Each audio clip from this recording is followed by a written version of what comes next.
Hi, today I'll be making biryani from scratch. Yes, we are not going to be using any packets, we are going to do all at home. The advantage is you can make it anytime, anywhere in the world because you know that you can do it with all the ingredients in the house. I've shared my biryani recipe with a lot of friends and everyone is making it and they love it and are thanking me for it till today. So here it is, my biryani recipe. Really easy. I'm starting off with onions. So I put a little bit of oil and start frying some onions. So you need a lot of onions and I'm going to be making with 2 chicken breasts today. For a really rich and perfect biryani, you have to use the same quantity of potato, rice and chicken or meat, whatever meat item you use. You can even use mutton, but the method is the same. I'm using chicken breast today, but you can use a full chicken as well. In fact, I prefer a full chicken. Make sure to use a lot of tomatoes. So chop the tomatoes, chicken, potatoes and put all in quite a deep dish because we'll be marinating it. So what I'm doing is I'm going to marinate it in the same pan. I'm going to cook it and I'm putting some ginger and garlic. Now my first batch of onions are fried. So I'm taking it and putting that too into the same container. Of course, I'm keeping a little bit for garnish. So if you're using some onions to garnish, make sure to fry it and keep it early because you can use the same oil. What's really nice about this biryani is it's less oil. I put very less oil and the taste is just as perfect as any biryani. I forgot to fry the cashew and the plums, so I'm doing that with the second batch. Well, this is not the ideal way. I should have done it separately, but nevertheless my cashew is fried and ready for garnish.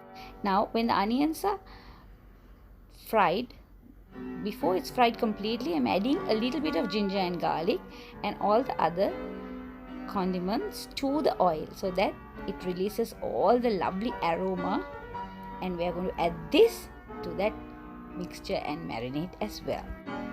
That is some cumin, and I'm adding a little bit of my special spice mix as well and a little bit of chili. The spiciness depends on your taste, and a little bit of turmeric, pepper, and cook it nicely and let all the lovely spices get fried in this oil. Make sure to keep it on low heat so that nothing gets burnt. Nice, fried and ready. I'm going to put all that into the same mixture to marinate my chicken. When you're making biryani, make sure to use a good non-stick pan and a heavy bottom pan. That's the secret actually, so that nothing gets burnt because it has to cook on a low heat and high heat for 45 minutes to 1 hour. Adding some salt. You need to add a little bit of extra salt because we are not going to be adding salt later on for the rice.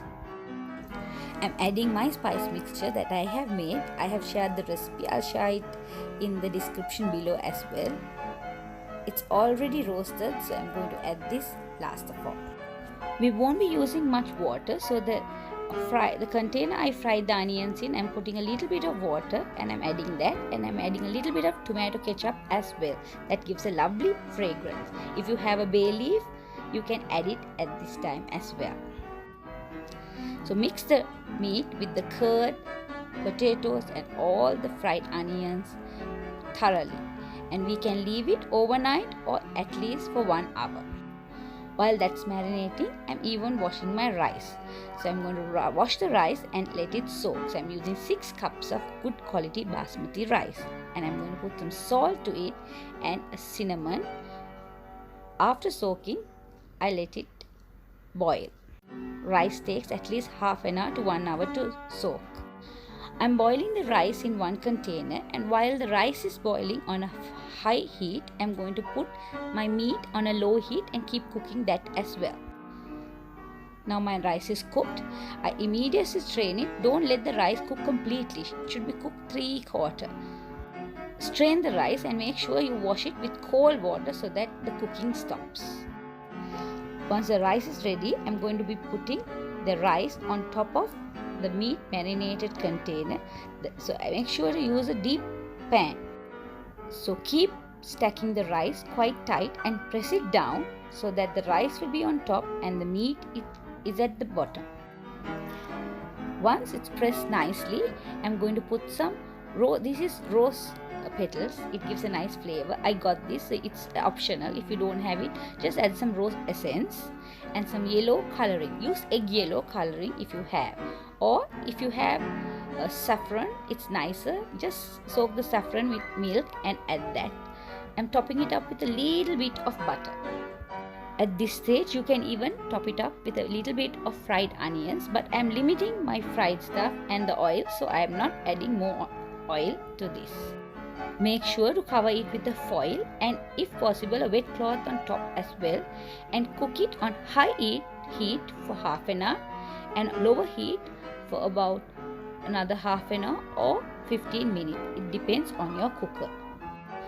Once it's done, I'm going to garnish this with the fried cashew nuts and onions. If you have curry leaves, you can add it at this point as well. Fried curry leaves give a nice smell to biryani, so I'm not adding that today. I'm going to add some lovely fresh coriander leaves. So that's it. My biryani is ready to be served.